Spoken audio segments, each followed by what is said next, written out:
Hello guys, it's Ryan Ho back with another video. Today we have the Eksa Airjoy Plus in 4 review. Now this headset comes in a price of $36, and I think comes in at an affordable price point for a lot of people, and I think people are looking for something affordable that sounds good and that's also lightweight and comfortable, right? And I think this headphone achieves all of that. Now this headphone I recommend for the PC because if you use it with the PC, you can kind of tweak it with the software, and I think it sounds good if you get the right settings. So it comes default with like 7.1 channel. I don't think that sounds that great, so I changed it to stereo, and I'll talk about more about the settings that you can set. But overall, because you can use software to kind of tune this headphone, when you plug it in, it actually has a pretty good like tuning and sounds pretty balanced because they actually kind of tuned it well. And I think that's the best thing about this headset at this price point, because a lot of headsets at this price point don't sound this good, at least not this tuned this well. Anyways, let's talk about the build. And yeah, please like and subscribe down below. It really helps my videos out. I'm trying to hit that 1,000. I'm almost there. So any help would be appreciated. All right, let's unbox the Airjoy Plus, the ultralight gaming headset. So it kind of says its features on the side. So it's ultralight, use Type-C, USB, environmental noise cancellation, 7.1 surround sound, protein ear muffs, and breathing light for the RGB. And here's what the back looks like. All right, let's just open this up. Kind of have a manual inside. And then on the back of the manual, we have the USB to connect it to the headset to your computer. Then it also comes with the microphone in here as well, or at least the cover. So we get that out. Then we have just this, and then we have it in this little bag, so you get a bag with this as well, which is cool. And let's see the headset. All right. So the headset has a cable right here. So this is the USB. It's an attached cable into the USB-C. So actually a really modern connection. Oh, so this actually is the adapter for USB-C into USB if you don't have a USB-C. So they thought about that already for people, which is nice. So. All right, so let's talk about the build of the Eksa, right? So it has this RGB thing if you plug in the USB, so that's kind of nice. And then it has this kind of swirly looking texture. And then this triangle with 3 stripes is their logo. And yeah, it's pretty plasticky in general, but it actually has reinforced yolks with metal. So it's actually reinforced, so it shouldn't break easily. And that's kind of cool. So it's very lightweight, as you can tell, at like 200 grams. It really weighs like nothing. So this little padding is only there just to make like top of your head like feel this nice softness. There's actually not much padding, but it's actually pretty soft. But because this thing doesn't weigh much at all, you don't really feel anything on your head. So it doesn't really need much padding. And then this thing actually has swivel. So it swivels all the way like this. So you can lay flat on your neck, which is nice. And it has really great like extension, right? Because you can pull these out, so I don't have any issue with that.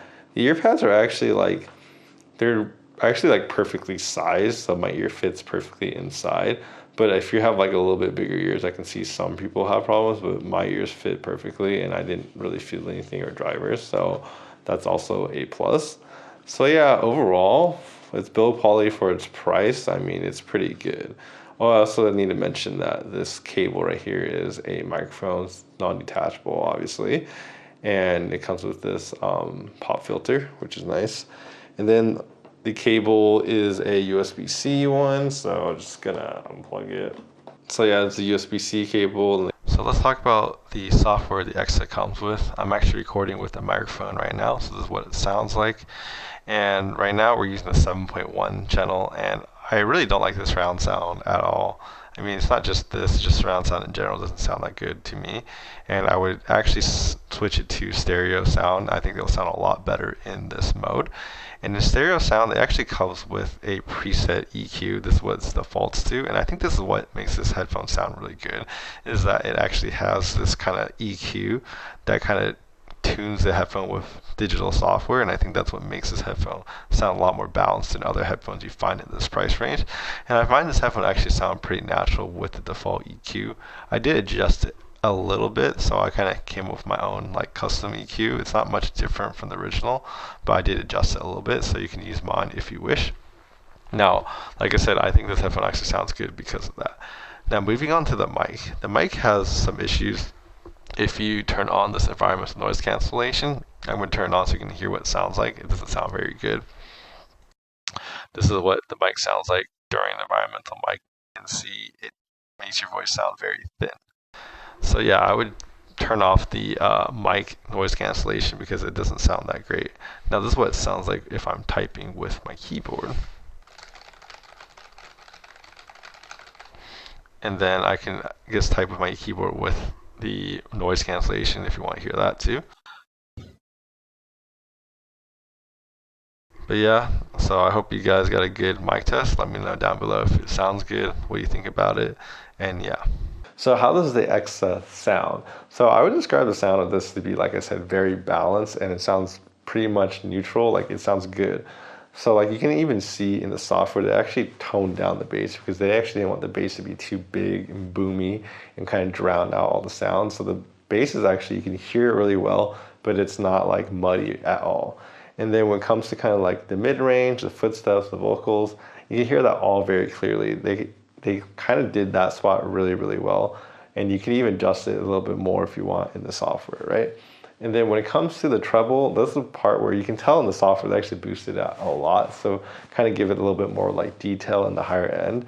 And like I said, this headphone does sound good. It doesn't sound harsh at all in the top end, and that's really great. So overall, this headphone sounds really good, especially for its price of $36. I think it sounds good at that price.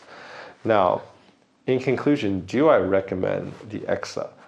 Yes, I do recommend this headset because if you're using this headset on a PC and you use the software, you can turn off all those weird settings that I didn't like very much, like the noise canceling kind of noise cancel it a little too much. So I think it sounds better with it off. And then I think it sounds better in stereo mode as well. And if you get the right settings, I think this headset actually sounds really good for its price. Anyways, thank you guys for watching. Please like and subscribe down below. Helps my videos out. And stay tuned for more videos. I make more headphone and tech reviews, so you don't want to miss out on that. I'll see you guys next time. Bye-bye.